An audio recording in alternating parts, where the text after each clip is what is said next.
बढ़ गई है। इसके आधार पर अगर हम देश भर के मौसम की बात करें तो इस समय साउथ पेनिनसुलर रीजन पर एडजॉइनिंग ईस्टर्न कोस्ट पर हवाओं का जो थ्रो था बंगाल की खाड़ी की तरफ से वो अब और अधिक बढ़ सकता है। अनुमान यह है कि जब ये सिस्टम आगे मूव करेगा नॉर्थ वेस्टर्न पार्ट्स की तरफ और ये इंटेंसिफाई होता रहेगा ग्रेजुअली, तो लगातार हवाओं का जो थ्रो है वो इस तरह से बढ़ता जाएगा और गैंगेटिक वेस्ट बंगाल, ओडिशा, कोस्टल आंध्र प्रदेश और तमिलनाडु, पुदुचेरी, ये पूरा का पूरा जो बेल्ट है ये प्रभावित होगा सबसे पहले। उसके बाद अंदरूनी भागों की बारी आएगी। तो हम साउथ पेनिनसुलर रीजन से ही शुरुआत करते हैं क्योंकि एक्टिविटी जिस तरह से बढ़ रही है और जिस तरह से हवाएं प्रभावी हो रही हैं साउथ पेनिनसुलर रीजन में, उसके आधार पर यहाँ पर बारिश की संभावनाएं भी अधिक नजर आ रही है। पुदुचेरी और तमिलनाडु के इंटीरियर तथा कोस्टल पार्ट्स में अगले 24 घंटों के दौरान फिलहाल लाइट रेन होने की संभावना है। हवाएं बंगाल की खाड़ी की तरफ से आएंगी, मॉइस्चर लेकर आएंगी, नमी बढ़ेगी, टेम्परेचर कंट्रोल में रहेगा, बहुत ना तो ऊपर रहेगा ना ही नीचे रहेगा,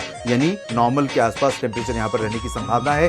अगर हम बात केरल की करें तो लगातार केरल में पिछले कई दिनों से बारिश हो रही है और ये बिल्कुल मॉनसून जैसा मौसम यहाँ पर केरल में बना हुआ है। अगर केरल के लोगों से आप बात करेंगे तो निश्चित रूप से आपको लगेगा कि केरल में भाई मॉनसून तो लगभग 2 महीने पहले ही आ चुका है। ऐसा है नहीं, लेकिन मॉनसून जैसी बारिश इस बार अनयूजुअल बारिश केरल में देखने को मिल रही है। साउथ इंटीरियर कर्नाटक का जो पोर्शन है जिसमें बेंगलोर, हसन, मैसूरू और चिकमगलूर, चित्रदुर्गा आते हैं, इन भागों में कुछ स्थानों पर वर्षा होने की संभावना बनी हुई है। बेंगलोर में भी बारिश हो सकती है लेकिन बहुत लाइट संभावना है लाइट रेन की। मैसूर और हसन में अपेक्षाकृत ज्यादा इंटेंसिटी रह सकती है। बेंगलोर में भी बारिश होने की संभावना है। उत्तरी आंतरिक कर्नाटक का ये जो पोर्शन है इन भागों में ड्राई वेदर रहेगा लेकिन बादल कुछ पहुंचेंगे क्योंकि यहाँ पर एक ट्रफ जो बना हुआ है मध्य प्रदेश और कोमरन के बीच, उसके चलते यहाँ पर मॉइस्चर रहेगा, थोड़े बहुत बादल आ सकते हैं। गोवा में और आंध्र प्रदेश के रायलसीमा तथा उत्तरी तटीय इलाकों में भी मॉइस्चर पहुंचेगा, पूर्वी तटीय इलाकों में।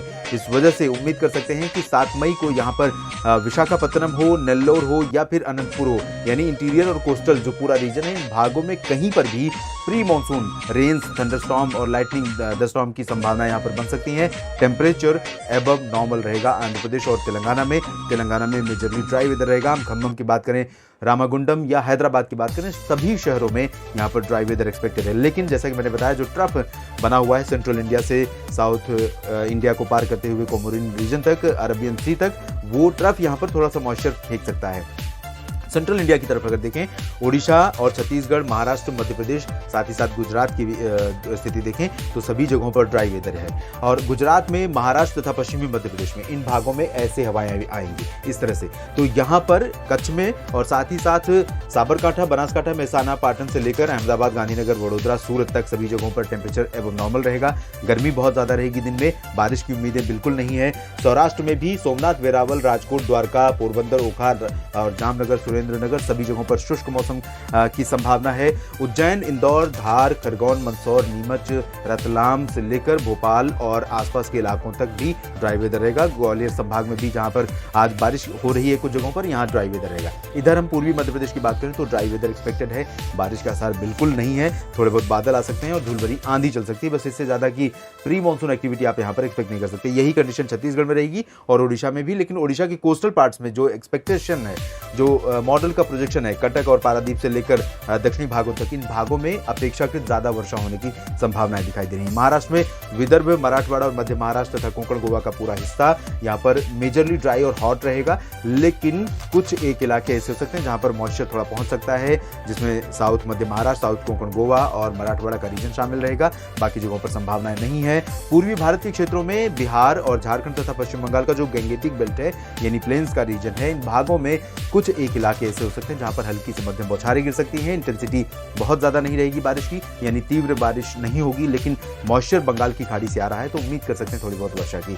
इधर पूर्वोत्तर राज्यों में असम, मेघालय, अरुणाचल प्रदेश तथा नागालैंड, मणिपुर, मिजोरम, त्रिपुरा में कई जगहों पर वर्षा होने के संकेत हैं। इंटेंसिटी यहाँ पर लाइट टू मॉडरेट, हल्की से मध्यम रहने की संभावना है। और धीरे धीरे जैसे ही साइक्लोनिक स्टॉर्म जब आगे बढ़ेगा, भारत की तटों की तरफ लैंडफॉल करेगा, अगर क्लियर हो जाता है तो यहाँ पूर्वोत्तर राज्यों में जाहिर है इसका प्रभाव भी दिखेगा, थोड़ा सा और अधिक बारिश यहाँ पर हो सकती है आने वाले दिनों में।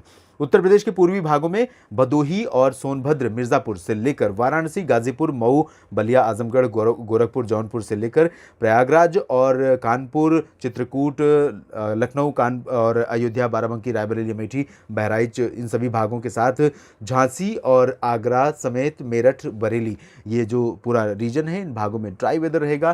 तराई वाले हिस्सों में यहाँ पर पूरब से लेकर पश्चिम तक हवाएं आर्द्र रहेंगी। जो नेपाल से सटा हुआ है तो यहाँ पर कुछ एक इलाके ऐसे हो सकते हैं जहां पर धूल भरी आंधी के साथ प्री मानसून वर्षा, लाइट रेन हो सकती है कहीं कहीं पर। हरियाणा, पंजाब और दिल्ली में शुष्क मौसम रहेगा सभी जगहों पर, जबकि उत्तराखंड, हिमाचल प्रदेश तथा जम्मू कश्मीर के तराई वाले क्षेत्रों, जो उत्तरी इलाके हैं, इन भागों में बारिश जारी रहेगी। WD आगे निकल जाएगा, इसके बावजूद सुबह के समय बारिश यहाँ पर हो सकती है। और लेकिन अब यहाँ पर धीरे धीरे बारिश की जो इंटेंसिटी है, बारिश का प्रभाव है, वो कम होता हुआ दिखाई दे रहा है। लद्दाख समेत जो आसपास के वेस्टर्न हिमालयन रीजन है, इन भागों में फिलहाल हल्की वर्षा की संभावना दिखाई दे रही है। देश भर के मौसम में इस तरह से बदलाव हो सकते हैं अगले 24 घंटों में। आप बने रहिएगा, हम आपको अपडेट करते रहेंगे मौसम और मौसम से जुड़ी हर गतिविधियों के बारे में। धन्यवाद।